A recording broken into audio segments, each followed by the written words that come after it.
Y bueno, pues el día de hoy tenemos el honor de que esté aquí una egresada de la Ibero, Alejandra Haas. Ale es una de las egresadas que yo creo que más voz pública tiene actualmente en México por su trabajo. Y bueno, quiero dar una breve introducción a quién es ella, porque me parece que Ale es pionera en el tema de derechos humanos en México.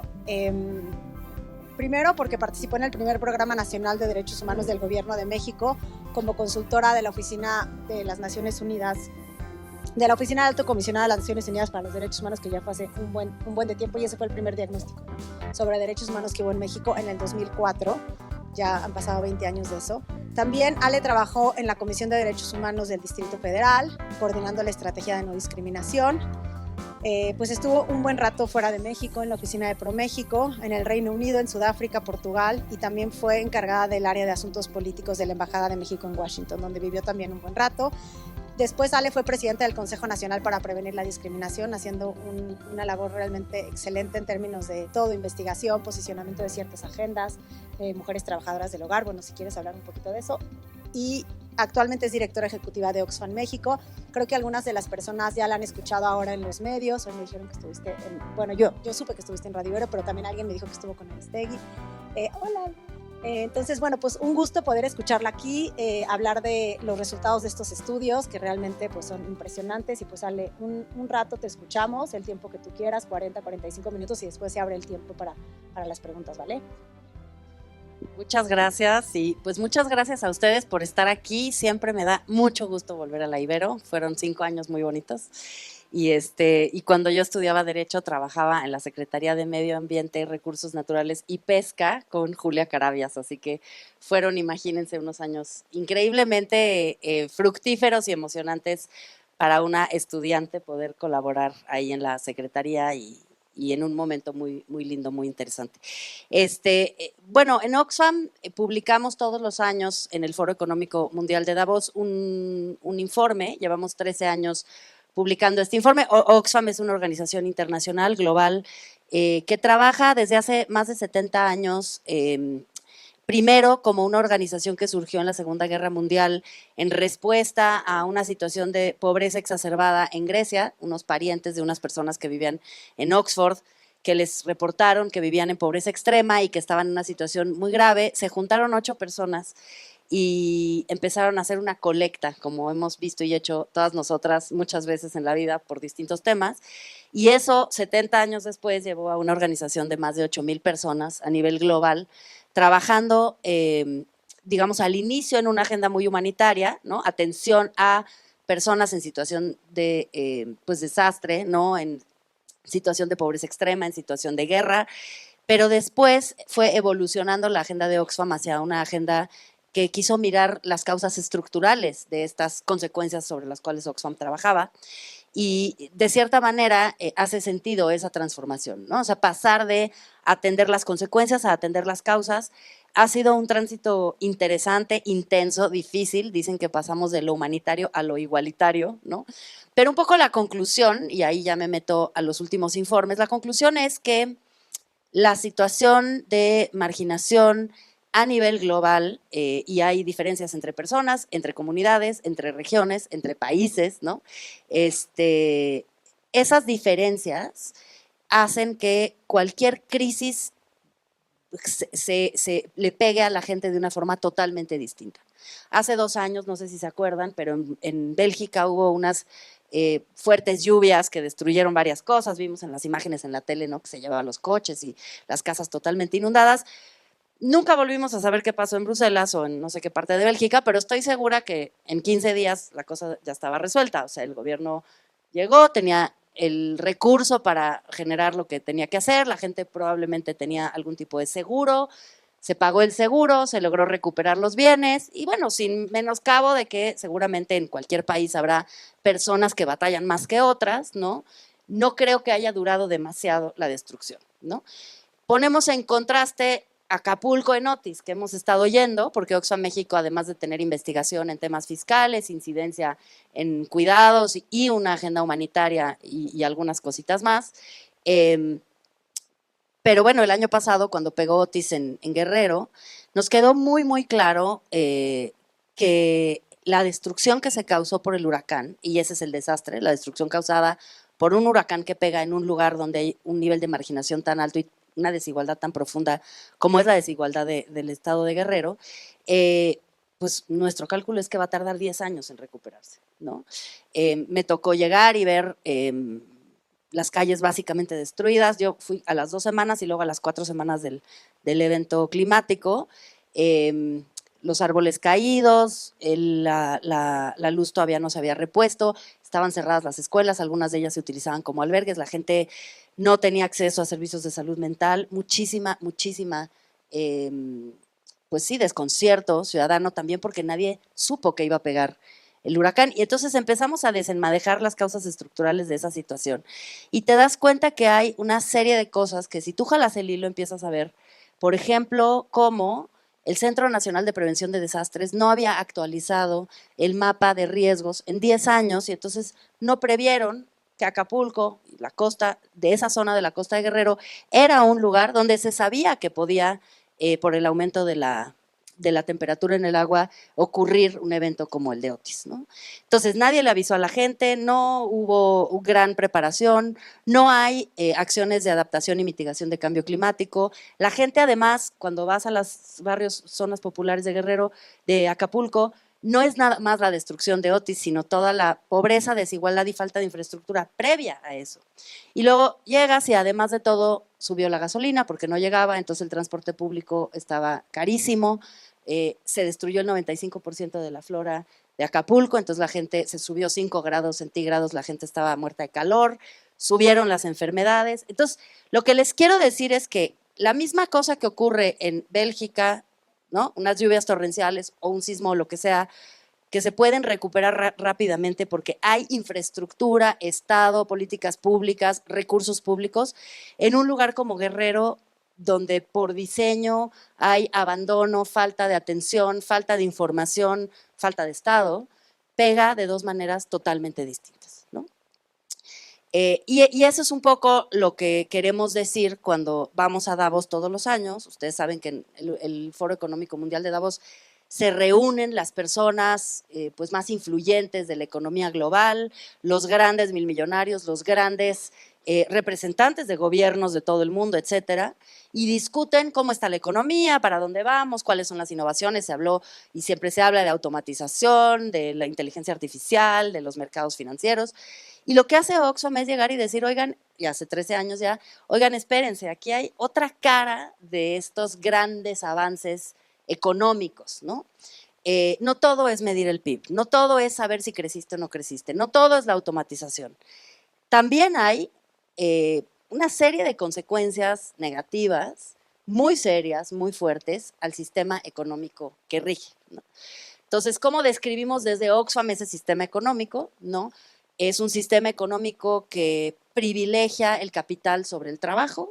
Eso se ve claramente, por ejemplo, en el hecho de que a nivel global se desaparecieron los impuestos, por ejemplo, a la herencia o los impuestos también al capital. Si alguien obtiene una ganancia de capital de una empresa, lo puede reinvertir y si no lo cobra, digamos, sino que lo reinvierte, no va a pagar, al menos en México y en otros países, ganancias sobre el capital. En cambio, la gente que recibe su salario, pues ustedes lo saben muy bien, cada mes paga su impuesto sobre la renta y nadie le pregunta si lo invirtió o no lo invirtió o qué hizo con él, ¿no? Entonces, esa es una primera decisión política del diseño global, ¿no? La segunda de las decisiones políticas es el camino hacia la privatización y ese es el enfoque de nuestro informe de México y del informe global que hicimos este año, que es la generación de monopolios, ¿no? Dentro de la lógica, digamos, del neoliberalismo es que el mercado lo corrige todo y que lo más importante es la competencia, porque la competencia es lo que va a hacer que haya innovación, que los precios se mantengan, que suba la calidad, eso. La competencia por sí sola va a lograr que los consumidores estén protegidos, ¿no? Que obtengan los mejores productos, los mejores servicios por el mejor precio. Pero lo cierto, y lo que señalamos en el informe, tanto global como a nivel de México, es que la verdad es que no hay mucha competencia en el mundo actual, ¿no? Les doy un ejemplo, en 96 había 60 empresas farmacéuticas a nivel global, en el 2022 hubo 10 empresas farmacéuticas a nivel global. Cuando discutimos la pandemia y vemos que durante la pandemia se desarrollaron, algunas de esas empresas desarrollaron vacunas contra el COVID, fue la discusión, digamos, global acerca de liberalizar las vacunas, las patentes para que todo el mundo tuviera acceso, ni porque estuviera en riesgo todo el mundo, lograron la presión multilateral hacer que esas pocas empresas que controlan el mercado liberalizaran esas patentes. Entonces, una dinámica que por un lado es una dinámica económica de concentración de mercado, de concentración de la riqueza, ahora voy un poco más a los detalles de eso, pero sí es importante que se asocie también con la concentración de poder que eso implica. Porque como estamos hablando de que 2.600 personas a nivel mundial son 1.000 millonarias, personas que tienen más de 1.000 millones de dólares, esas 2.600 personas a nivel global, imagínense el poder que tienen, un poder brutal, ¿no? Si uno decide que se enoja con un gobierno y desinvierte y se mueve sus plantas o mueve sus inversiones a otro lado, puede tener un efecto devastador sobre una economía que depende, digamos, de esos salarios en una medida importante, ¿no? Entonces, la capacidad de chantaje y la capacidad de influencia sobre el sistema político hace que cuando hablamos de democracia, ¿no? La democracia electoral de una persona, un voto, pues se pone un poco a dudar, ¿no? Si estamos hablando de que estas 2.600 personas tienen ese nivel de influencia, ese nivel de capacidad de, pues sí, de tener impacto sobre las políticas. ¿Cuál es la otra forma en la que podemos evaluar la influencia que tienen? Por ejemplo, el control de precios. Eso también viene en el informe de México y en el global. Lo que vemos es que si bien la inflación es multifactorial, la inflación por la pandemia, por la guerra en Ucrania, hay muchas razones por las cuales hubo inflación. Lo cierto es, y esto está dicho por varios analistas, lo cierto es que cuando se subieron los precios, muchas de estas grandes empresas, cuyos grandes dueños son algunos de estos 1.000 millonarios, aprovecharon que subieron los precios y ya nunca los volvieron a bajar. Y el paso más que han dado los analistas, incluso el FMI lo dijo para Europa, Isabela Weber para Estados Unidos y en Oxfam México hicimos el cálculo para México, más de la mitad de las ganancias que provienen de la inflación se fueron al bolsillo de los dueños capitalistas de las empresas. Entonces, ni bajan los productos ni suben los salarios. Entonces, el problema pues es que la ciudadanía, las personas de a pie, digamos, pues sufren por la depreciación de su salario. O sea, no hay aumento salarial, pero además hay un aumento en el costo de vida, ¿no? Esta pequeña minoría de personas tiene capturados sectores estratégicos y en México, justo el informe que sacamos esta semana, habla acerca de eso y de cómo es que llegaron a tener estas fortunas, porque a nivel global, bueno, pues Jeff Bezos y Elon Musk y todos estos, ¿no? Pero lo cierto es que en otros países, no en todos, pero en otros países, ha cambiado la lista de los 1.000 millonarios, ¿no? Jeff Bezos y Elon Musk, pues hace 10 años no eran los 1.000 millonarios, eran otros, ¿no? Pero lo que ha pasado en México es que la lista se mantiene bastante estable. No solo se mantiene estable, sino es transgeneracional, porque no hay impuesto a la riqueza, digo, ni a la riqueza ni a la herencia, entonces ahí van heredando, hay ya nuevas caras, pero las nuevas caras pues son los hijos de los que estaban, ¿no? Y luego la otra particularidad de México es que 11 de los 14.000 millonarios son 1.000 millonarios porque hubo durante los últimos 40 años un proceso de privatización. Más de 1.000 empresas o sectores de la economía mexicana que estaban anteriormente controlados por el Estado se privatizaron, ¿no? O concesiones mineras, ese tipo de cosas.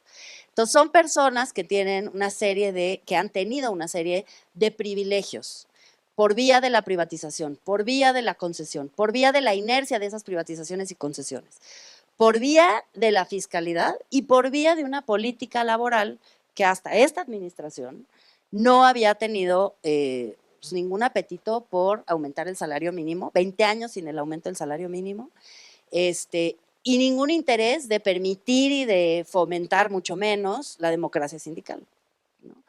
Entonces, ¿qué es lo que vemos? La fotografía actual es, bueno, de cada 100 pesos de la economía nacional, de la riqueza nacional, 8 la tienen 1.000 millonarios, 14 ultra ricos, De esos 14, Carlos Slim tiene 4 pesos, es decir, la mitad de la riqueza de todos los milmillonarios. Tiene más que todos, digamos, todos agregados, tiene un poquito más que todos agregados. Por darles un ejemplo comparable, digo, es igual de terrible en Brasil, pero no es igual de terrible en Brasil. En Brasil hay 56 mil millonarios y en México hay 14. Digo, tienen el doble de la población, pero tienen más del doble de los milmillonarios. Y la persona que más tiene en Brasil es una mujer, tiene una quinta parte de lo que tiene Carlos Slim. Entonces, la proporción de la concentración es brutal. Carlos Slim y Germán Larrea aumentaron en 70% su fortuna durante la pandemia, los últimos 4 años. Tienen el equivalente a lo que tienen alrededor de 390 millones de personas en América Latina. Ellos dos, juntos, ¿no? ¿Hacia dónde apunta la evolución de esto? Bueno, el informe global dice, en 10 años vamos a tener el primer trillonario, billonario en palabras mexicanas, pero trillonario se entiende, ¿no? Persona que tiene más de 1 millón de millones en el mundo, ¿no? Mientras que vamos a tardar alrededor, si seguimos esta lógica, 230 años en combatir la pobreza. O sea, en 10 años el primer trillonario y en 230 años, si acaso, combatir la pobreza. Por supuesto que la captura también tiene un impacto sobre el medio ambiente, ¿no?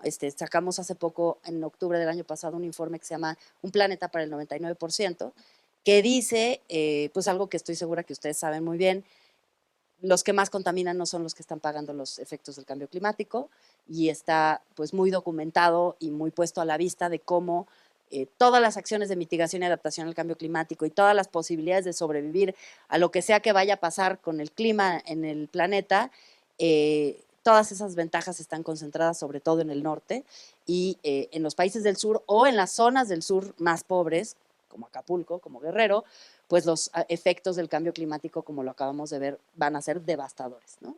Imagínense si Otis creó este nivel de devastación, lo que pasa cuando se empiecen a multiplicar los eventos climáticos en el país en las zonas de mayor marginación.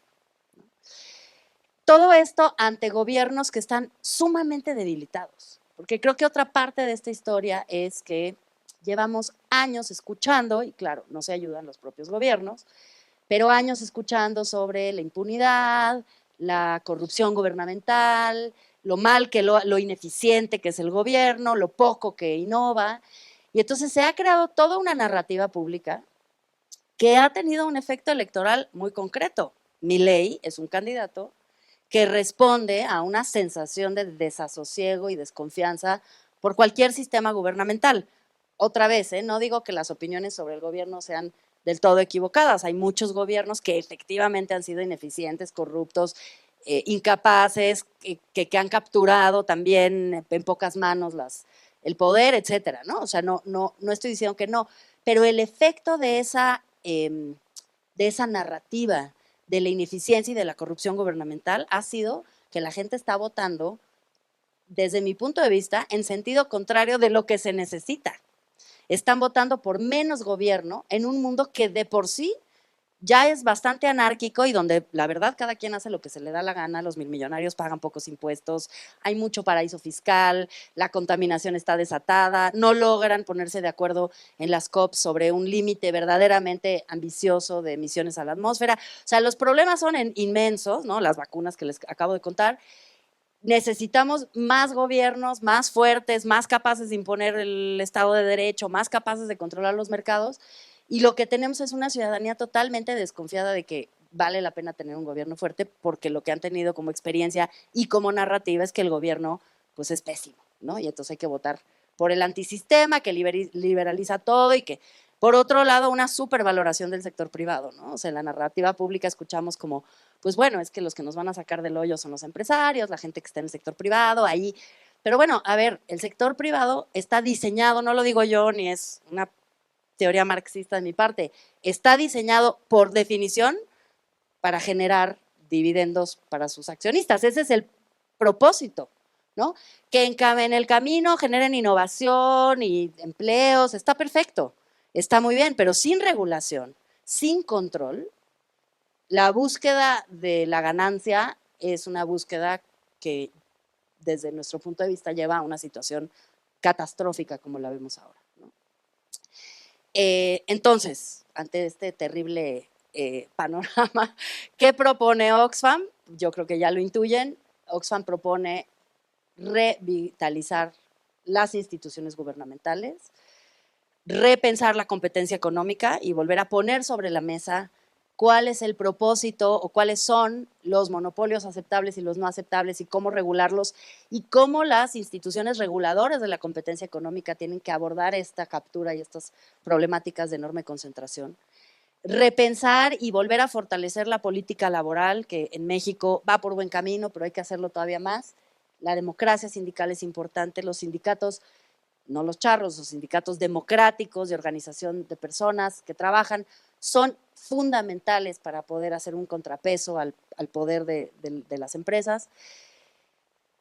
La fiscalidad como una herramienta indispensable también de redistribución de la riqueza. ¿Por qué? Porque si el gobierno no tiene dinero, además de que no puede controlar y no puede hacer su trabajo de regulador, tampoco puede generar servicios públicos.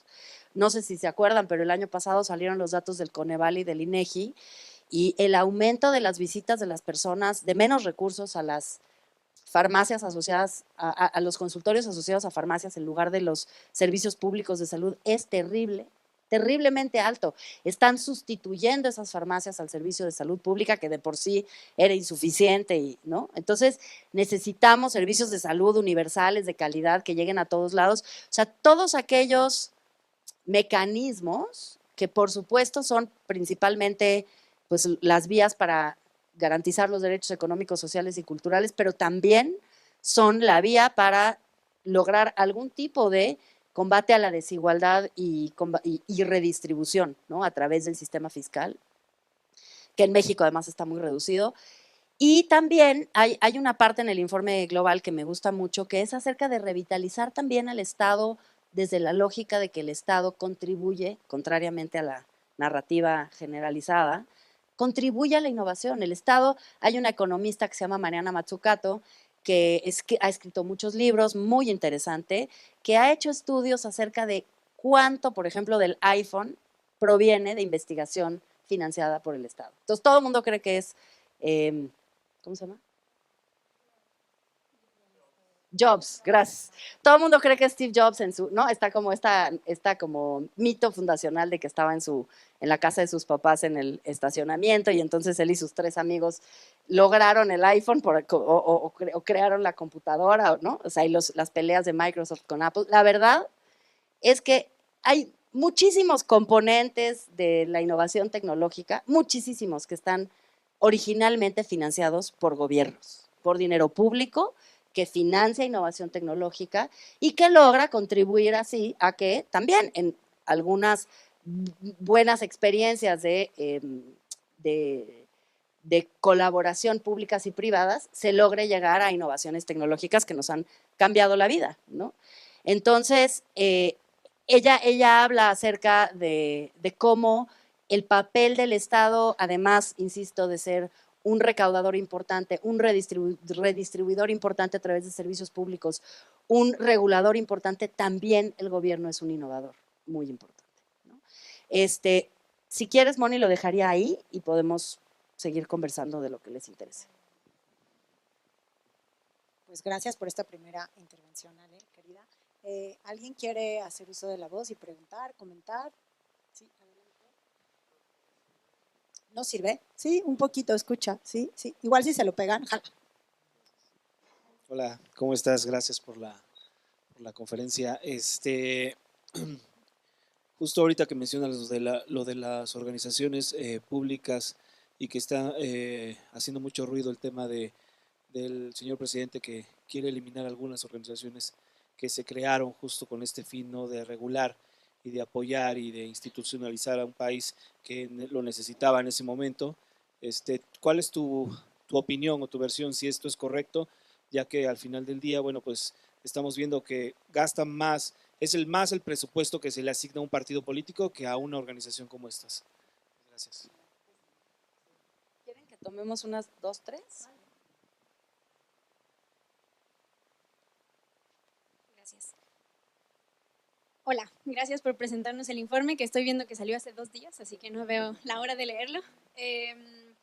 Yo quisiera preguntarte un poco, pensando en la trayectoria profesional de la que ya nos hablaba Mónica, ¿cómo se tuvo que cambiar el enfoque o el cómo te acercas a los problemas que trabajas desde una organización, desde un centro que trabaja no discriminación hacia uno que se concentra más o se enfoca más en desigualdad? Porque, o sea, y no nada más pensando en tu trayectoria personal, ¿no? Hay muchas discusiones que se siguen basando en la no discriminación, perdón, que realmente el gran problema sería atender la desigualdad, ¿no?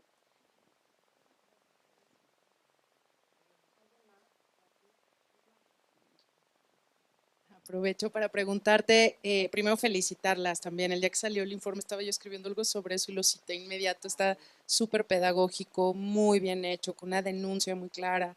Muchas felicidades por el reporte. Yo quisiera saber qué interlocución tenemos con estos grandes multimillonarios, ¿no? ¿Cuál es la reacción de Slim, de la REA? ¿Qué espacios hay ahí para que les calgue el 20 de esto y que podamos entablar un diálogo también de que esto es inaceptable, ¿no? Un poco saber tus reacciones en torno a esto. Divertido. No, a ver, bueno, de la COFESE, ¿no? Y la COFESE no es el único regulador, la Profepa es un regulador, el CONAPRED es un regulador de cierta manera, o sea, hay muchos reguladores creados en los últimos años.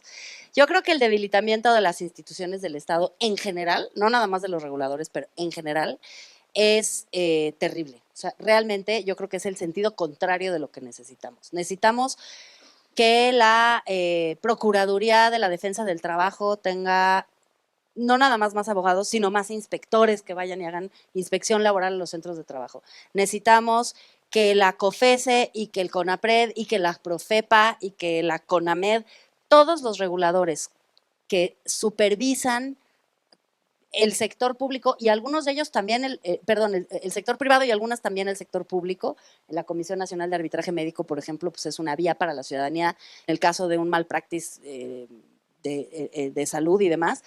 Son fundamentales porque finalmente son la manera que tenemos de asegurar que la calidad de los servicios públicos y privados sea la que tiene que ser, que la gente tiene, el consumidor tiene frente a o sea, en un encuentro de fuerzas, realmente pues, el consumidor es una sola persona frente a, por ejemplo, una empresa muy grande que te ofrece un servicio deficiente, ¿no? La Profeco. Y luego la COFESE en particular, con su enorme e importantísimo mandato de impedir prácticas monopólicas relativas y absolutas y de analizar las capturas del mercado y de analizar el control de precios y los cárteles y demás, ¿no? Creo que se puede dialogar, siempre se pueden mejorar. O sea, creo que una de las cosas que ha pasado es quizá necesitamos más apropiación pública de la ciudadanía de cuáles son las funciones de estas instituciones, para qué sirven, cómo se hicieron y por supuesto siempre puede haber mejoras, revisiones de sus leyes orgánicas y de sus funciones y de sus objetivos, repensar quizá cómo están los diseños institucionales. Yo creo que es muy sano siempre volver a pensar si fue el adecuado, si tiene el presupuesto adecuado para bien o para mal, etcétera, ¿no? Pero una cosa es discutir el diseño institucional y el marco jurídico para mejorarlo, y otra cosa es pensar que la función es una función que no le sirve al Estado. Entonces, yo creo que todo depende de hacia dónde va la discusión. Si la discusión va hacia decir, no sirve la regulación de la competencia, que nadie lo haga, es una discusión terriblemente dañina para el país, que de por sí, y ya les acabo de dar los datos, vive prácticas monopólicas muy serias que nos perjudican a todos. Si la discusión es mejoremos, discutamos, que no haya 5, que haya 7 comisionados, que ganen más o menos, que tengan tales funciones o tengan tales otras, discutámoslo, perfecto. Pero la función es primordial a un Estado democrático. Entonces, eso te diría yo, ¿no? Eso depende mucho de la orientación de la discusión. Luego, sobre el tema de la intersección de desigualdad y discriminación, pues sí, como la historia de mi vida de los últimos 10 años, justo como pensar en estas intersecciones, ¿no? Entonces, en CONAPRED hicimos un libro con un investigador del Colegio de México que se llama Patricio Solís, que se se me acaba de olvidar cómo se llama el libro, pero ahorita me acuerdo, pero era acerca de las prácticas discriminatorias. Creo que se llamaba, no, ese es de Oxfam, con Patricio, lo hicieron después.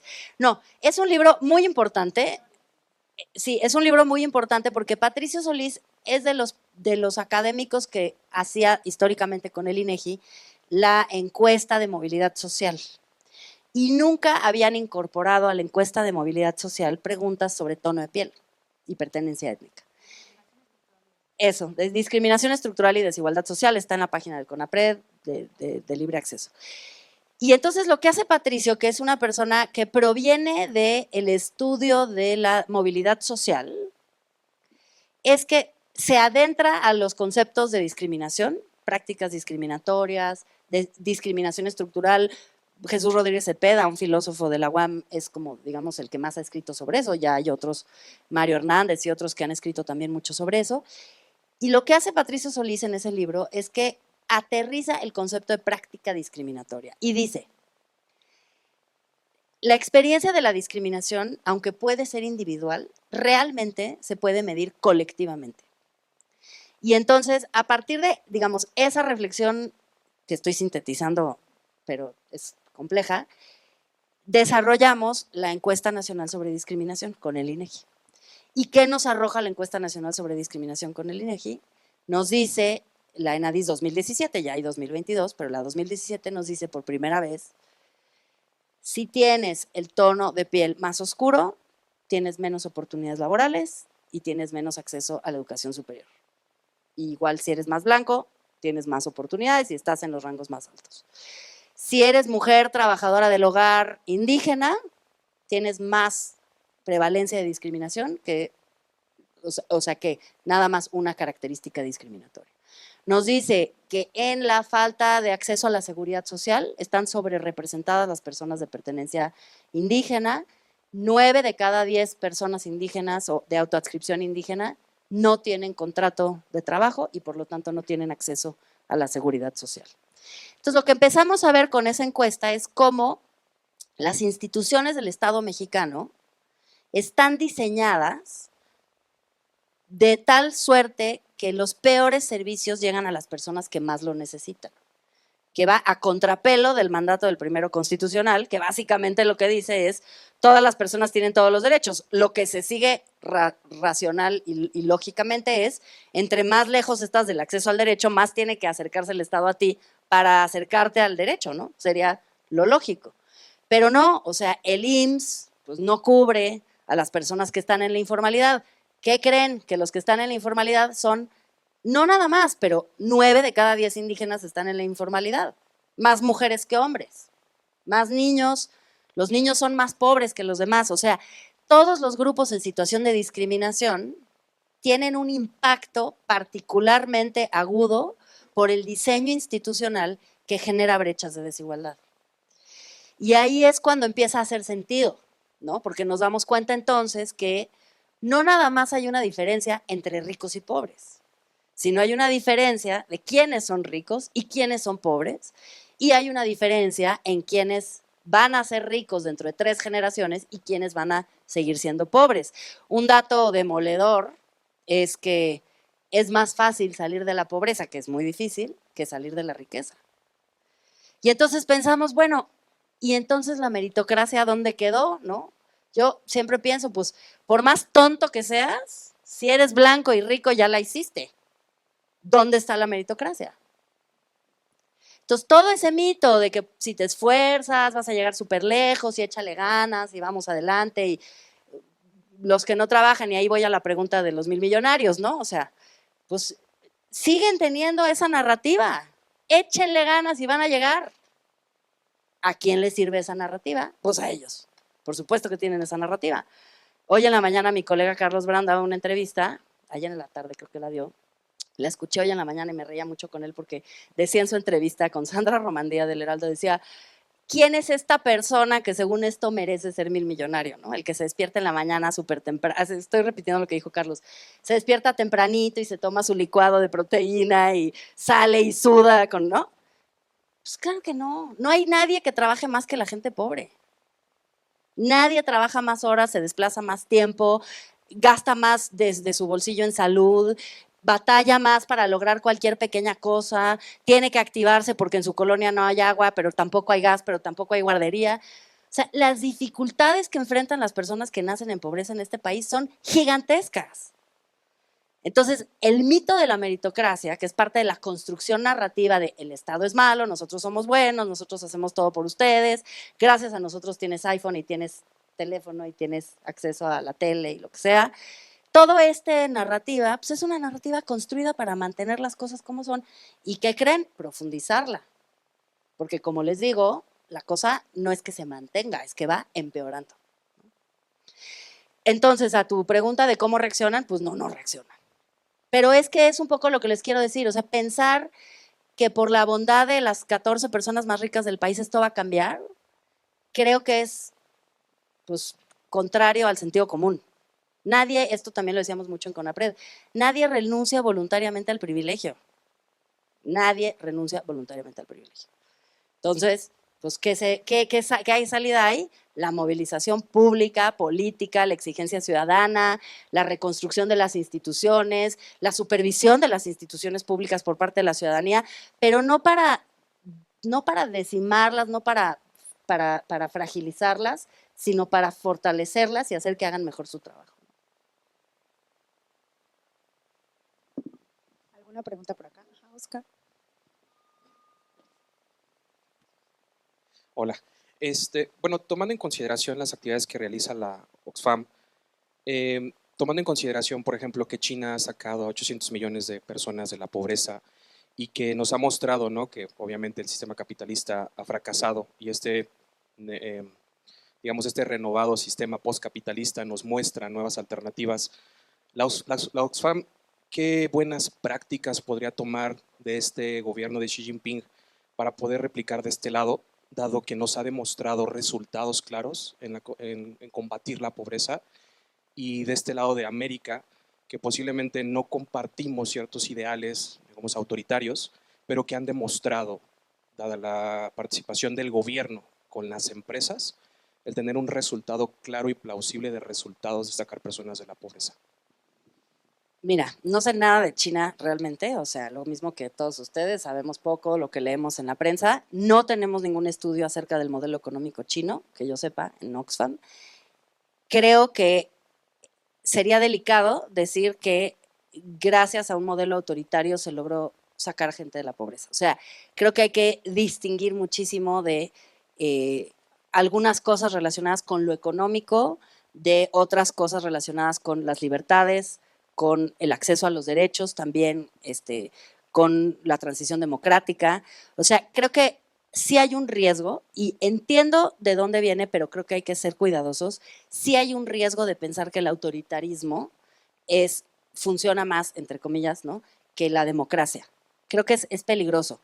Yo lo que te diría es, China tiene unos buenos resultados y tiene también mucha explotación en otros territorios a través, por ejemplo, de inversiones de explotación sin mucha consideración de la población local en África, por ejemplo, ¿no?, y experiencias muy delicadas de violaciones a derechos humanos en África a través de sus empresas y de sus inversiones. Entonces, yo creo que sin tener conocimiento profundo lo lamento, pero creo que hay que tener cuidado como de no pensar que un gobierno autoritario inmediatamente es un gobierno que va a generar mejores resultados.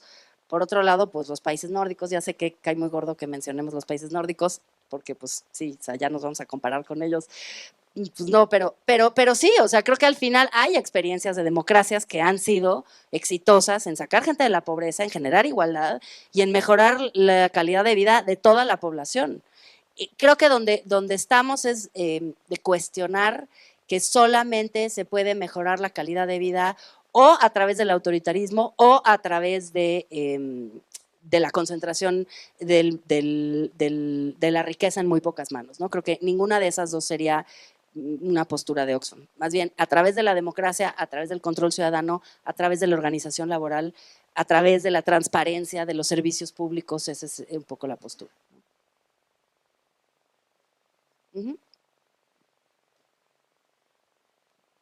Digo, tomando en consideración lo que mencionas de China, ¿no estaríamos como dando un discurso omitiendo de cierta manera que los países, por ejemplo, considerados occidentales, si le podemos llamar de esta manera, como Francia, Bélgica, Holanda e Inglaterra, trabajaron de esa manera con sus colonias para explotar los otros países africanos y traer riqueza a su país, considerando eso como su desarrollo económico en Inglaterra, en Francia, ¿no? Como temas de Francia que no tiene uranio y lo explota de África y pues tiene una calidad de vida increíblemente enorme, ¿no? Entonces, me parece que el discurso estaría en decir, bueno, ¿qué están haciendo bien estos países considerados occidentales con China? ¿Qué estarían haciendo de diferente cuando ellos nos han mostrado un modelo económico postcapitalista, ¿no? Correcto, correcto. Y Oxfam tiene todo un área que trabajamos bienes comunes y territorio, temas de explotación de minerales críticos en el mundo entero. Y por supuesto que vemos eso, ¿no? Empresas transnacionales que son, digamos, la herencia colonial de los países del norte global, pues que siguen teniendo circunstancias de explotación y de aprovechamiento de los minerales críticos, por ejemplo, ahora, y eso es un temón, el tema de la transición energética y el tema, por ejemplo, de la neutralidad cero, ¿no? Lo que hemos visto, y doy nada más 2 ejemplos rápidos, es, por un lado, una transición energética que justamente depende de los minerales críticos y entonces que lo que va a hacer es trasladar los problemas de violaciones graves a derechos humanos en comunidades que no son consultadas, que no son debidamente, digamos, consideradas cuando se hacen grandes proyectos de infraestructura y concesiones mineras, por ejemplo. Los problemas que hoy tenemos en la explotación de hidrocarburos o de gas, lo vamos a ver simplemente trasladado a las nuevas energías que tienen como un branding bueno, porque no contaminan, pero al mismo tiempo generan unos problemas sociales muy serios y tienen otras consecuencias, ¿no? Y por otro lado, en la parte también, aparte de la transición energética, creo que está el tema hay un informe también muy bueno de Oxfam sobre eso, sobre el tema de cómo la ambición de la neutralidad cero es una ambición muy peligrosa, porque lo que plantean las grandes empresas que son del norte global, las grandes empresas de hidrocarburos, es no necesitamos dejar de contaminar, lo que podemos hacer es sembrar muchos árboles en otro lado. ¿Qué es lo que están haciendo? Pues expropiando o comprando baratas tierras que son de agricultura de subsistencia para sembrar árboles, para generar bonos de carbono, y están dejando a esas poblaciones sin la fuente de alimentación, por ejemplo, ¿no? O desplazamiento, etcétera. Entonces, es un mundo muy complejo y por supuesto que lo que ocurre en un lugar pues tiene consecuencias en otro, y ese es el tipo de dinámicas que tratamos en Oxfam de identificar, ¿no?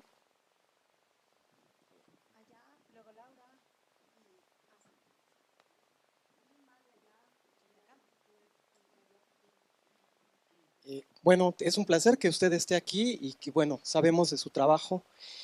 ¿Cómo estamos? Mire, el mundo está creciendo exponencialmente con servicios, problemas de agua, problemas, ya lo está exponiendo en este caso, que va a ser imposible revertir los efectos del cambio climático con árboles, porque los árboles tardan mucho tiempo para crecer y la contaminación está a todo lo que da, ¿no? O sea, estamos viendo, tan solo ayer en el Iberobús, uno cruza la Ciudad de México y es impresionante todas esas construcciones, todos esos desarrollos inmobiliarios que se llevan agua, o sea, nada más estoy poniendo el ejemplo del agua, pero que estamos a tiempo la humanidad para, digo, no quiero ponerlo así como apocalíptico, como en las películas, ¿no? De que los ricos se van a salvar y solamente van a tener ellos las naves donde van a poder salvarse y la gente más pobre se va a quedar, pues ahora sí que muriendo, ¿no? Con todos estos problemas climáticos que estamos viendo, que ahora lo estamos viendo en Europa, tan solo el año pasado incendios, y en este caso también igual el asunto de las inundaciones, los huracanes que están pegando más fuerte, y que también le pregunta uno a los científicos, a los académicos, dicen, bueno, es que las energías renovables, las energías verdes, tendría que ser un trabajo conjunto para poderlo revertir, porque propiamente nos movemos con hidrocarburos y que ahorita todavía están estas reticencias para usar estas energías y que además como que estamos muy hacia atrás, o sea, muy atrás de poder alcanzar pues el beneficio para todos y además también para que el planeta siga siendo para nosotros un habitable, ¿no? ¿Qué nos podría decir esto? No, pues de acuerdo. O sea, sí. No, yo creo que sí es apocalíptico. Y creo que parte del problema también es como justo que la narrativa política, o sea, una de las cosas que Bolsonaro decía y que creo que ya también dice Milei y que dicen varios de los como nuevos opciones políticas antisistémicas de derecha, no sé ya ni cómo decirles, pero este tipo de gente, Trump y demás, es que tratan de minimizar la crisis climática y la emergencia en la que estamos y tratan de minimizar o de invisibilizar este efecto diferenciado, ¿no? Pero pues sí, yo sí, o sea, sí lo creo porque lo dicen los datos y porque lo vi en Guerrero hace 2 meses. Sí hay un efecto diferenciado. Es verdad que en la costera Miguel Alemán, pues sí se rompieron vidrios y hubo bastante destrucción, la vi a las 2 semanas que ocurrió, pero no tiene nada que ver con las zonas populares de Acapulco. La gente en las zonas populares de Acapulco estaba poniendo barricadas mientras los elementos de la Guardia Nacional estaban parados enfrente de los Oxxos, cuidando los Oxxos cerrados. Y en las colonias populares había barricadas porque la gente tenía miedo que se metieran el crimen organizado o desorganizado a robarles a sus casas lo poco que les quedaba. Sí es un efecto diferenciado muy palpable, muy palpable. No estamos hablando nada más de datos en general, lo vemos en concreto, ¿no? Entonces, bueno, eso, o sea, yo creo que los conflictos que van a provenir, mencionaste el agua, por ejemplo, pues es un tema que Oxfam trabaja muchos, hay muchos especialistas en agua, saneamiento, higiene en Oxfam. Ayer me contaba nuestro colega Sebastián, que es el que lleva la respuesta humanitaria en Guerrero y que ha estado muchos años trabajando en comunidades de alta marginación sobre el tema de agua y saneamiento, y me decía, digo, para agregar el tema del género, ¿no? Que no hemos hablado tanto de eso, pero también está como muy inmerso en nuestro trabajo. Nos decía Sebastián, vas a los comités de discusión en las comunidades de dónde ponemos la potabilizadora o la fuente de agua, y es un grupo de hombres que no dejan entrar mujeres, pero luego, después de que instalas el servicio, las que tienen que ir son las mujeres y se tardan 2 horas en llegar, ¿no? Pero no son parte de los mecanismos de toma de decisiones. Me pareció un ejemplo como muy palpable de quién toma las decisiones y luego quién sufre las consecuencias. Y en general, otra vez volviendo a la discriminación y el papel que juega, en general, los grupos en situación de discriminación son grupos que no tienen acceso al poder. Y como no tienen acceso al poder, no diseñan las soluciones y por lo tanto, a veces hasta las soluciones fracasan, hasta las cosas que se hacen por solucionar un problema fracasan porque no hay participación ciudadana de la gente que necesita la solución. Perdón. Gracias. Yo quería como comentar, ¿no? Ya nos platicaste de alguna manera, en general, cómo llegan estas personas a tener estas cantidades de dinero y existe esta desigualdad. Y yo le sumaría también, ya que están ahí, ¿cuánto aportan, no? O sea, ¿por qué hay multimillonarios en el mundo que son capaces de donar el 50% de su fortuna o más, ¿no? Y todas estas iniciativas como la de el Giving Pledge, etcétera, que en el caso de Slim no solo no se unió, sino que la criticó, ¿no? Entonces, y toda esta falta de información sobre cuánto donan, ¿no? O sea, tú te metes y ves que Slim tiene 4 fundaciones o 5, entonces ya no sabes bien cuánto da o si lo da o cómo lo da, ¿no? Y en el caso de la REA, pues es lo mismo, ¿no? Entonces, creo que además falta sumarle al tema esa falta de, no sé cómo se le llamará, solidaridad, humanidad, etcétera, que pues caracterizan a estos 14, ¿no? Multimillonarios, en cuanto a ya estando ahí, ¿por qué no aportan, no? O sea, ya lo tienes, ya compártelo, ¿no? Como en otros ejemplos, ¿no? Alrededor del mundo.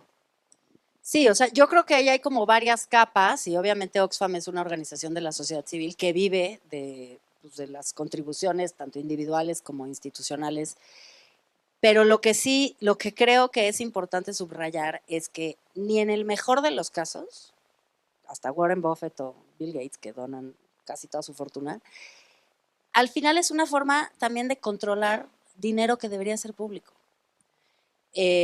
Un colega nuestro, también Diego, que lleva la agenda de fiscalidad, decía en otro programa, es que esta semana estamos muy solicitados, entonces Diego fue al Café de la Mañana. Está bueno el capítulo del martes del Café de la Mañana, que es donde Diego explica esto, hablan sobre el filantrocapitalismo, y donde dice Diego muy bien, es muy problemático que una persona concentre tanto dinero, incluso si luego procede a donarlo, por varias razones. Primero, ¿por qué Bill Gates pone las prioridades de esa cantidad de dinero? O sea, ¿quién votó por Bill Gates para que él decida que es más importante curar la malaria que curar, no sé, el VIH o no sé qué? O sea, ¿por qué? No digo que esté mal curar la malaria, nada más digo, pues no se hace eso a través de gobiernos electos democráticamente, instituciones multilaterales financiadas por los gobiernos, con la OMS, con estándares, con por qué una persona va a tomar decisiones de cómo se gastan esas cantidades de dinero.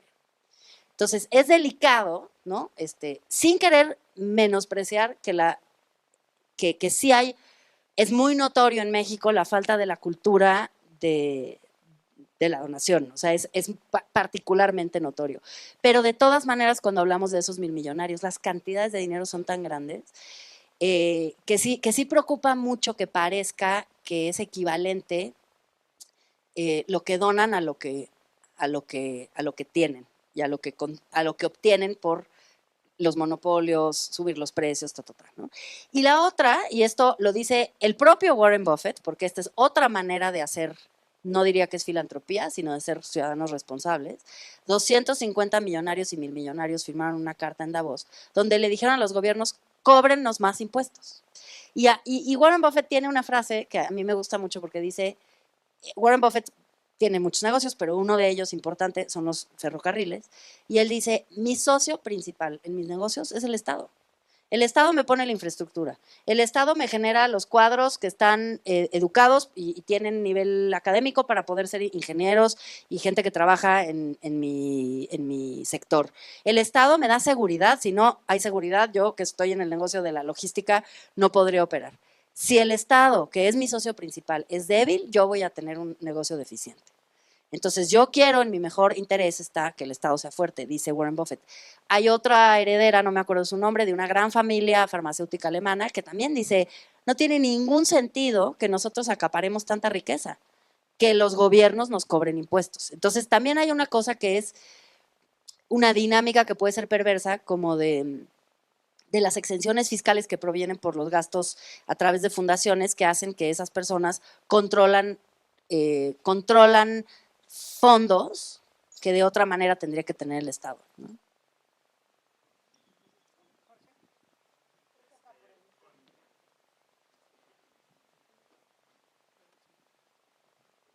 Gracias, un gustazo.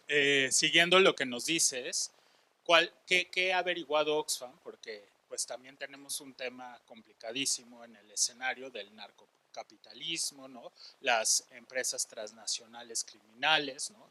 Y los impactos que tienen en salud pública, en pues, todo lo que te imagines, evasión de impuestos, control ciudadano, control de territorios, etcétera. Hijos, pues justo ayer le decía a los colegas, también una egresada de aquí, Gaby Barkentin, ya ven que tiene su podcast de Al Habla, y ayer estaba oyendo el de Claudio Lomnitz, que escribió un libro muy interesante sobre la violencia en México, ¿no? Él trata de entender desde la antropología y la sociología a la violencia, que creo que entendemos poco a pesar de que vivimos muy cerca de ella. Y justo estaba pensando en esto, o sea, ¿tenemos alguna ventana a esto en los casos, por ejemplo, de minería, donde los grupos criminales y los grupos empresariales se asocian, por decirlo así, para la defensa de las inversiones privadas en detrimento de las comunidades? Está documentado en varios lugares del país.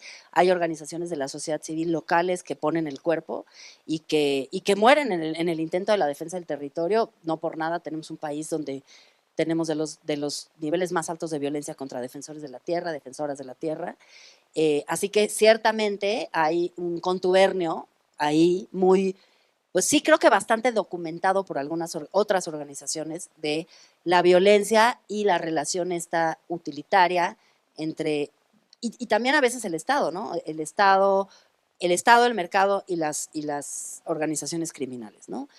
No es un tema que hemos estudiado, digamos, con un informe desde Oxfam, como hemos hecho otros, al menos no que yo sepa, igual en algún otro país hay, imagínense, estamos en 70 países, igual y hay, lo vamos a buscar, porque justo ayer que estaba yo escuchando ese podcast pensaba como que es, bueno, y no solo ayer, o sea, hemos estado dialogando muchísimo sobre esto. Trabajamos, por ejemplo, aquí mis colegas que me acompañan, Víctor y Samantha, trabajan en un área de bienestar y trabajo, donde tenemos un proyecto importante sobre jornaleras agrícolas y donde hemos hablado muchas veces de que no podemos trabajar el tema de jornaleras sin tener conciencia del grado de violencia y de presencia del crimen organizado en el cual viven muchas de esas jornaleras, ya sea en su lugar de origen, en el lugar de destino donde trabajan o en el tránsito, ¿no?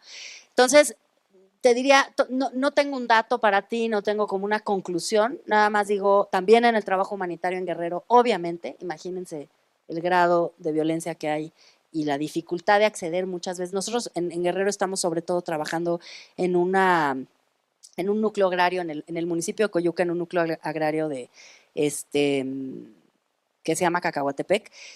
Pero justo ayer Mónica Meltis, la directora de Data Cívica, escribió un artículo en este país y describía al principio del artículo todos los asesinatos de servidores públicos que ha habido en Coyuca de Benítez en los últimos 18 meses.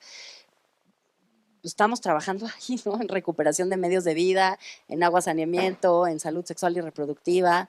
Entonces, bueno, o sea, todo lo que hacemos y todos los proyectos que tenemos y donde trabajamos, el telón de fondo es la violencia. Y bueno, hacemos un esfuerzo siempre por hacer análisis de riesgo es mucho más como una reflexión interna acerca de los lugares donde trabajamos, pero creo que de manera creciente necesitamos empezar a encontrar estos nexos causales entre pues la desaparición del Estado, la falta de capacidad de gobernanza y la aparición de grupos criminales que tienen control territorial, ¿no?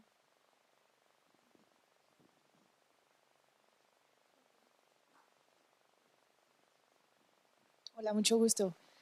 Hace rato hablabas un poco como de las medidas que propone como Oxfam, ¿no? Y decías revitalizar el Estado, regular el sector privado, mayor control público, ¿no? ¿Qué nos toca desde aquí? ¿Qué nos toca desde una institución como la Ibero? ¿Y qué nos toca en lo personal, ¿no? Sí, eso. Gracias. No sé si hay otra pregunta.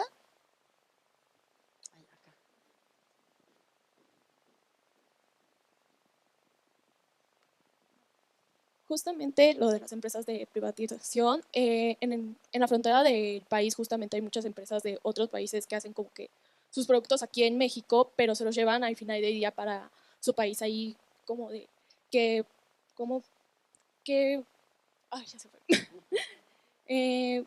O sea, igual la problemática que hay porque son lugares con extrema pobreza y no se ve como que una mejora justamente y solamente están ahí esas empresas.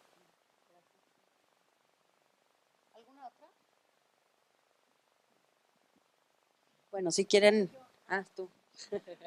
O sea, Ale, ¿cómo ya nos compartiste como una diferencia importante entre el informe de México y el informe global que tiene que ver con la concentración de la riqueza en menos personas? ¿Qué otra cosa viste que puedas, digamos, como que pueda ser una invitación para todas las personas que estamos acá, como para leer el informe, además de todo lo que nos has dicho?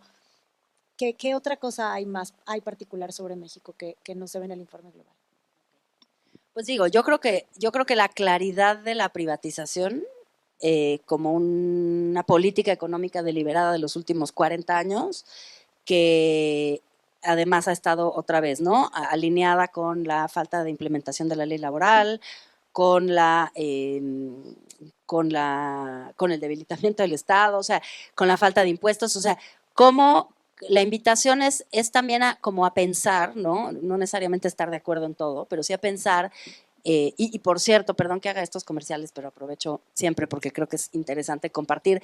Vamos a sacar con la revista de la universidad ahora, la revista de la UNAM, ahora en febrero, ya ven que tienen una revista muy padre, vamos a sacar un número sobre desigualdades, donde vamos a estudiar muchas de estas cosas, invitamos a gente de distintas organizaciones a escribir sobre distintos temas, pero creo que, o sea, como que el tema principal es pensar de qué manera vemos que la desigualdad es por diseño, porque cuando la desigualdad es por diseño, cuando la desigualdad es producto de decisiones económicas y de políticas deliberadas, vemos la salida, que va a la pregunta de Sofía, ¿no? O sea, la salida es que sí hay de otra, porque la política económica puede cambiar, porque la política puede cambiar, porque los sistemas democráticos pueden cambiar a través de la acción ciudadana, ¿no? si ustedes quieren, estoy diciendo algo quizá anticuado, pero sí reivindico el papel de la política desde el punto de vista de la ciudadanía como un mecanismo para cambiar las cosas, de la defensa de los derechos, de la movilización pública, de repensar los procesos colectivos también, que creo que han sido sumamente fragilizados con estos años de que la perspectiva o el centro de todas las narrativas públicas de lo valioso son eminentemente individuales, ¿no?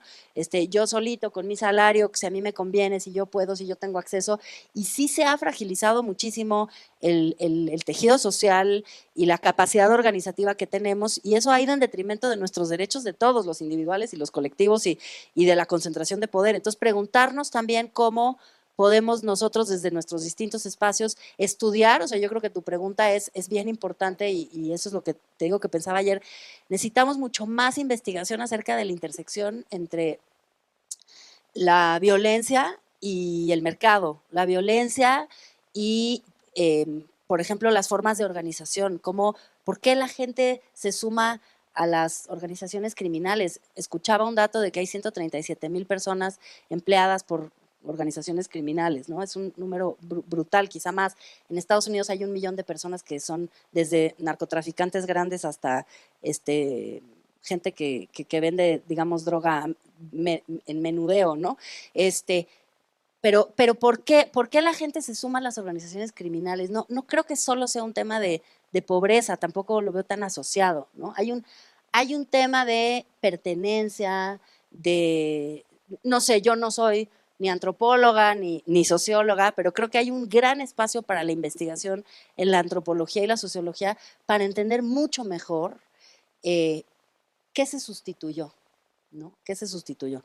Y creo que en ese sentido, y voy a tu pregunta, bueno, el ZLN y el Tratado de Libre Comercio cumplieron 30 años en enero, y creo que hay una gran reflexión que hacer en torno a los efectos de los tratados. México es el país que más tratados tiene multilaterales. Medimos como una señal de éxito la inversión extranjera directa. Digamos, es parte de la narrativa nacional, se protege muchísimo, muchos empleos dependen, por supuesto, del TLC, somos unos grandes exportadores de autopartes y de coches, ¿no? O sea, hay dimensiones en las cuales el TLC y los tratados internacionales han tenido efectos benéficos sobre la economía y sobre la creación de empleos y sobre el valor agregado, pero eso no quiere decir que no debamos de considerar todos los efectos adversos que también ha tenido y toda la gente además que ha quedado fuera de esa derrama, digamos. Y como dices, ¿no? Acabo de ver un caso hace poco, me invitaron a un consejo de una organización y me decían de una empresa, por ejemplo en Brasil, y esto es algo muy típico de lo que ocurre, ¿no? Instalada cerca de Río de Janeiro, en una zona industrial, pero muy cerca de Río de Janeiro, a la cual se le dieron exenciones fiscales y demás. Y se estableció la empresa, es una empresa, creo que química, totalmente automatizada. Entonces, la inversión, que fue libre de impuestos, fue una inversión básicamente en una planta automatizada, donde prácticamente se le regaló el terreno, y la derrame económica es nula, ¿no? Porque ni emplean gente de ahí, los poquitos que emplean, 5 o 6, son personas que trabajan en trabajos de limpieza o de vigilancia, y el resto del trabajo son o personas que vienen de fuera o lo hacen máquinas, ¿no? O por ejemplo, el ejemplo de las grandes eólicas en el istmo de Tehuantepec, instaladas en zonas zapotecas donde no tienen acceso a la electricidad y tienen enfrente el ruido, el problema de la presencia de las grandes eólicas, la violencia que también ha provenido del acaparamiento de tierras. Entonces tienes mucha razón, o sea, ese problema de la promesa de que el libre comercio y la globalización y la presencia de las grandes empresas va a tener una derrama económica, pues no es tan cierto para las comunidades. En muchas ocasiones puede que sea cierto, pero en otras, las comunidades que reciben esa inversión no se ven beneficiadas por esa inversión, ¿no? Ayer justamente conversaba con unas personas de un proyecto muy bonito, la Ibero está involucrada en un proyecto de economía social y solidaria en el istmo de Tehuantepec, y veíamos cómo las exenciones fiscales que se dan en el istmo por la inversión, que es parte como del programa de revitalizar o vitalizar una zona que necesita inversión y desarrollo económico, pues no se les están dando a las comunidades que tienen proyectos de economía social y solidaria, ¿no? Entonces, si viene la empresa de no sé dónde a hacer una gran inversión sobre energía quién sabe qué, que no va a tener derrama económica, que va a instalar unas máquinas y se va a ir y que no va a electrificar ni nada, a eso sí le dan la exención. Y a las pequeñas empresas comunitarias que directamente están creando empleos, están creando comunidad, están fortaleciendo el tejido social, están eliminando intermediarios y generando riqueza para las comunidades, a esas no les dan la exención fiscal. Entonces, son estas dinámicas de las grandes políticas que a veces deliberadamente están impidiendo el desarrollo de la economía social, por ejemplo, y a veces simplemente ni la ven como como un sector económico viable, cuando, por ejemplo, en Alemania, pues tiene una parte importantísima de la economía alemana está basada en modelos de economía social y solidaria. Y la Ibero es uno de los lugares más importantes para ese tema y creo que tiene ahí otra vez una agenda súper, súper relevante, importante para poner sobre la mesa en una nueva administración si quiere realmente hacer algo por combatir la pobreza, combatir la desigualdad. ¿Alguien tiene algún comentario antes de cerrar? ¿Alguna pregunta?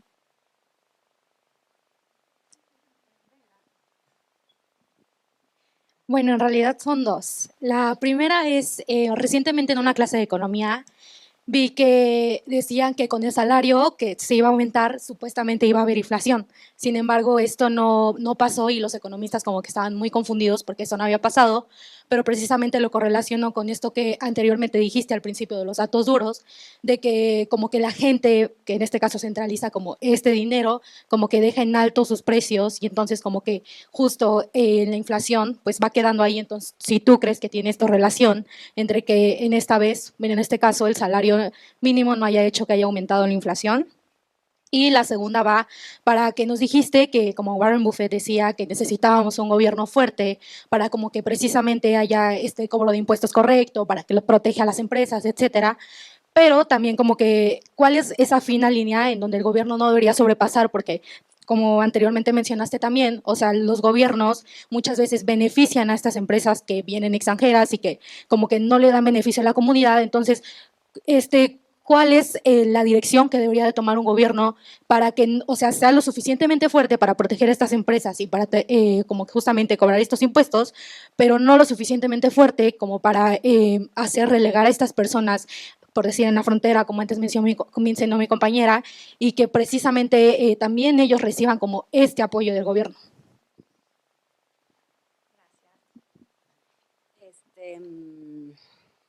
A ver, según yo, pero no me acuerdo, y luego se lo paso a Moni, hay un ensayo, una investigación súper concreta, creo que es de Gerardo Esquivel, del Colegio de México, que prueba que el aumento del salario mínimo no causó inflación.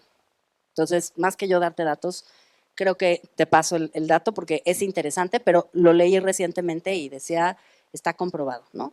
Tienes razón, o sea, el argumento durante 20 años es no vayan a subir los salarios porque va a subir la inflación, pero bueno, también hay decisiones de mantener los precios y de subir los precios, ¿no? Yo creo que, miren, terminó siendo la Coparmex la principal promotora de que subiera el salario mínimo. O sea, en el gobierno había gente súper disciplinada, así como con la teoría neoliberal que decía, no, van a afectar el sector privado, y la Coparmex al final fue quien salió a decir, oigan, ya, suban el salario mínimo, no pasa nada, ¿no?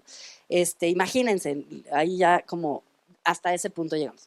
Yo lo que te diría, pues es la pregunta del millón, o sea, eso supongo que leemos teoría política y el federalista y esas cosas.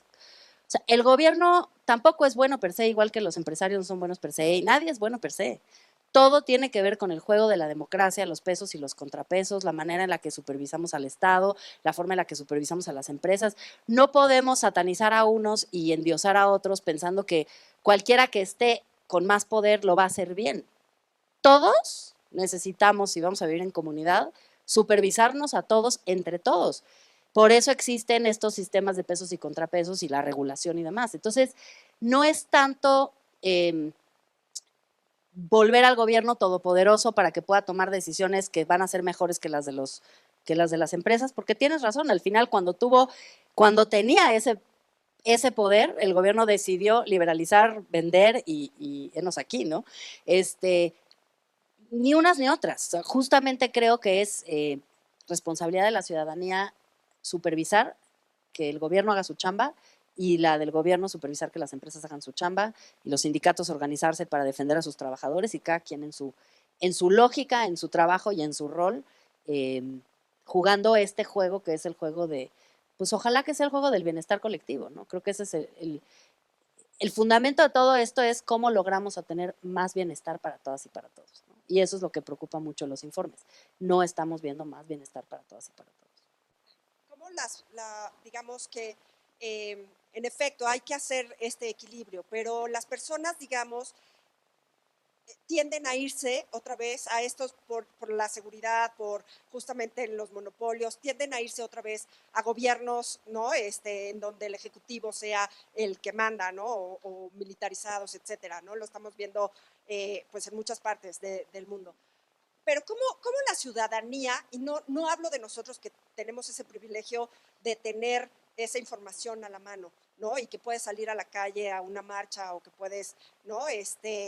Actuar, ¿no? Lo que decías hace ratito, sino toda esta población que está sufriendo y que a lo mejor no tiene ese acceso, ¿no? A esa información y que a lo mejor el venderles, yo te estoy dando cierto dinero, el gobierno, ¿no? Y vamos en contra de los monopolios y vamos en contra de las empresas, etcétera, influye mucho más que a lo mejor esta parte de decir, a ver, ¿qué te está conviniendo más, no? O sea, ¿cómo podemos tener ese equilibrio? O sea, ¿cómo llegar a esa población? Yo, la verdad, cuestionaría esa premisa de que las personas con menos recursos deciden peor. Yo creo que si una cosa nos ha probado México es que las élites deciden bastante mal y son bastante ignorantes a pesar de tener acceso. O sea, el problema no es que no tengan para pagarse la universidad o para comprar libros, el problema es que ni los leen, ni los estudian, ni les importa. Ya, yo creo que habría que tener cuidado en asumir que la gente más pobre o más marginada decide peor. Yo creo que, por un lado, es verdad, o sea, hay que ver los análisis de las votaciones de Trump, de Milei, o sea, no nada más es el pueblo que es ignorante, es que hay verdaderamente una decepción que atraviesa toda la estructura social sobre la expectativa de los gobiernos y las políticas públicas y la vía política y por lo tanto una preferencia por un cambio cualquiera que sea, ¿no?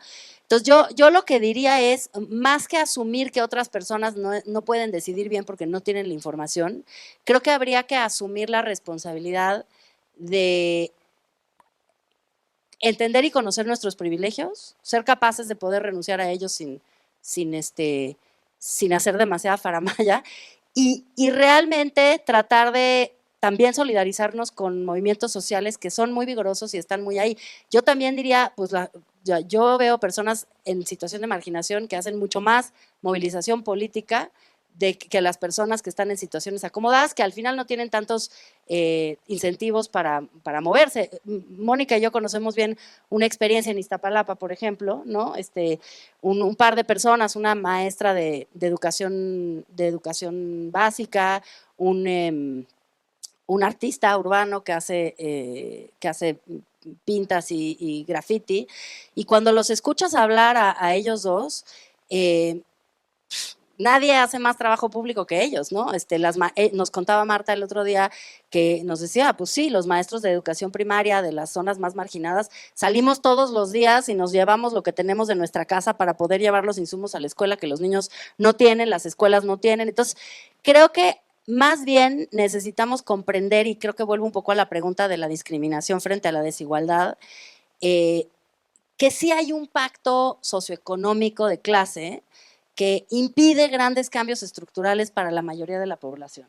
Y que si en los sectores más privilegiados puede haber un cuestionamiento y y asumir responsabilidad, vamos a hacer mucho. No creo que sea la única vía, porque, insisto, creo que es difícil renunciar a los privilegios de manera voluntaria, pero creo que es una de las vías que se pueden vislumbrar hacia adelante, es decir, sí puedo votar por una opción que no necesariamente me va a convenir a mí, como un gobierno que me cobre más impuestos, porque creo que es lo que le va a hacer bien al país, ¿no? No veo a tanta gente votando en ese sentido y creo que sería importante, ¿no? Último comentario. Sí, creo que estoy de acuerdo con lo que dices de que no hay que asumir que las personas de bajos recursos deciden mal, pero más bien es que no tienen acceso a otras decisiones, ¿no? Porque creo que es diferente el decidir mal a el querer decidir bien pero no poder hacerlo, ¿no? Entonces, me parecería como interesante que al ver esto que dices tú de que las personas justo en estas situaciones más precarias justamente son las que hacen más actividades sociales, que pues de nuevo, ¿no? O sea, hasta qué punto tiene la responsabilidad el Estado, hasta dónde podría llegar esa responsabilidad para poder proveerles esas herramientas para decidir más sobre lo que realmente ellos están movilizándose, ¿no? Porque sí, justamente a lo mejor sí hay mucho sesgo o la gente piensa como de, no, si las personas pobres son pobres, pues son porque quieren, ¿no? Creo que ese argumento siempre se escucha mucho en todos lados, pero justamente al contrario, ¿no? Más bien la movilización se frena porque faltan recursos, porque faltan áreas de decisión para que estas personas puedan crear lo que quieren crear de una forma más realista, ¿no? Sin tantos limitantes por su entorno próximo, ¿no? Mira, dos cosas sobre eso. De manera práctica, y de hecho Mónica me pedía que hablara un poquito de eso, o sea, creo que lo que estás describiendo es lo que vemos en el movimiento de trabajadores del hogar, ¿no? Lo que vimos durante muchos años es, o sea, justo los 6 días de trabajo de una trabajadora del hogar que está en una casa, lejos de su familia, el domingo tiene que ir a visitar a su familia o quiere ir a visitar a su familia, muy alejada de otras compañeras porque trabajan en unidades familiares y no tienen acceso como a la organización laboral, por ejemplo, hace muy difícil la organización laboral y en ese sentido creo que se comprueba un poco lo que dices de que la estructura socioeconómica desmoviliza, ¿no? Y eso es parte como del problema que está por muchos frentes, no puedo andar, pero por muchos frentes está como diseñado para desmovilizar, ¿no? Y eso creo que es un hecho y creo que es muy delicado. Justo porque vemos la movilización pública como un riesgo en lugar de verlo como parte fundamental de la vida humana, de la defensa de los derechos y de una sociedad que puede ser más justa. Por otro lado, hay un libro bien interesante de Esther Duflo que ganó el premio Nobel hace como 2 o 3 años, que se llama algo así como Una mejor economía para tiempos difíciles. Y ahí ella trabaja y dirige un centro de investigación en Harvard, que es el Laboratorio contra la Pobreza de Harvard o de MIT, ya no sé. Pero el chiste es que ellos hacen mucho de economía del comportamiento, como análisis de comportamiento relacionado con el combate a la pobreza y tiene muchísimos ejemplos de cómo hay una idea preconcebida de que, por ejemplo, las personas pobres no deciden bien acerca de cómo gastar el dinero y ellos lo han combatido esa idea prejuiciosa una y otra vez, ¿no? Tienen 1000 ejemplos, lean el libro está buenísimo, pero me acuerdo muy bien de un ejemplo acerca, por ejemplo, de la compra de una televisión, ¿no? Hicieron toda una investigación profunda de una política. Ellos lo que hacen es que ensayan políticas públicas en lugares bastante amplios para ver y controlan, ¿no? La investigación y a veces lo hacen de manera longitudinal para saber cómo funcionó, cuáles fueron los factores de éxito, los factores de fracaso y poder ver si tiene efecto para poder justo compartir. Alguien me preguntaba sobre buenas prácticas, justo es lo que ellos hacen, tratar de compartir buenas prácticas y probar políticas, ¿no? Y ella, me acuerdo muy bien de un ejemplo de una comunidad en India donde creo que les depositaban dinero y entonces las personas iban y compraban una tele, ¿no? Juntaban dinero entre varios de la familia y compraban una tele. Y entonces cuando fueron a hacer el análisis de por qué compraban las teles, decían, pues qué raro, ¿no? O sea, como que si tienes hambre, ¿por qué juntas el dinero y compras tele? Y decía la gente, porque si tienes hambre, lo que más necesitas es distraerte. Y si compramos una tele entre 10, podemos soportar mucho más tiempo con hambre que si no tenemos nada que hacer más que pensar en que tenemos hambre.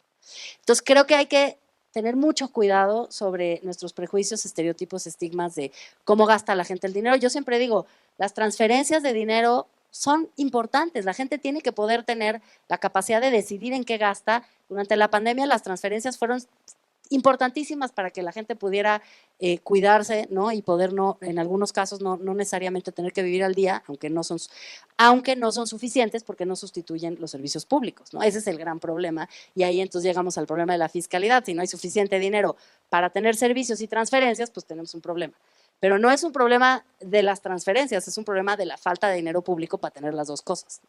Entonces, bueno, ese libro se los recomiendo mucho porque creo que habla acerca de la toma de decisiones de las personas en situación de marginación y cómo toman mucho mejores decisiones de lo que cualquiera de nosotros podría tomar porque lo conocen bien la situación en la que están. Bueno, pues llegamos justo a la hora, 12:30, que le dijimos a Ale que era el tiempo para estar acá. Muchísimas gracias, Ale, por invitarnos a leer el informe. Creo que vale muchísimo la pena que puedan revisar los informes de Oxfam. A mí siempre me parece que son muy claros, son muy complejos en términos de su información, pero son muy sencillos y siempre ponen los números como para entenderlo. Como dices tú, 18 y luego 8 de 100. Como que esas proporciones como a mí me permiten imaginarme mejor cómo entender, ¿no? Cosas tan complejas. Entonces, pues les invitamos a leer los informes y bueno, pues nada, le agradecerte muchísimo por estar aquí, de verdad que eres una egresada excepcional. Creo que para la Ibero es un honor tener a una persona tan inteligente y también, como decía la compañera, como que es capaz de migrar de temas de forma muy concisa y muy clara, ¿no? De ser abogada y ahora estar hablando de economía. Y creo que eso es parte igual de la formación que brinda la Ibero, que te permite, que te da un marco mental, conceptual, que si tienes una pasión para algo como acabar con la desigualdad, acabar con la discriminación, eres capaz de hacer eso.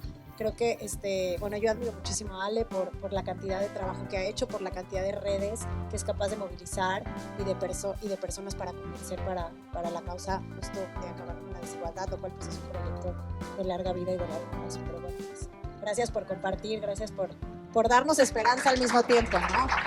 En medio de tanta cosa complicada. Pues gracias, Ale.